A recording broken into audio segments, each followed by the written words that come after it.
Obligasyon ba talaga ng anak na, Tulungan ng magulang. matulungan ng magulang? Kasi hirap na hirap din ako sagutin. Kasi, nung dalawang perspective kasi yan eh. Ang perspective na yan, isa sa magulang, isa sa anak. Sa magulang dapat, alam mo sa sarili mong hindi obligasyon ng anak mo.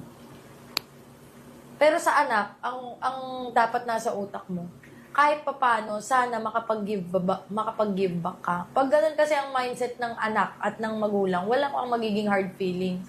Kung ang magulang mo, hindi siya, alam mong hindi obligasyon ng anak mo, hindi man siya magbigay, okay lang sa'yo. Magbigay siya, thankful ka. Magbigay man siya ng maliit, thankful ka pa rin. Kasi alam mo, hindi niya obligasyon yun eh.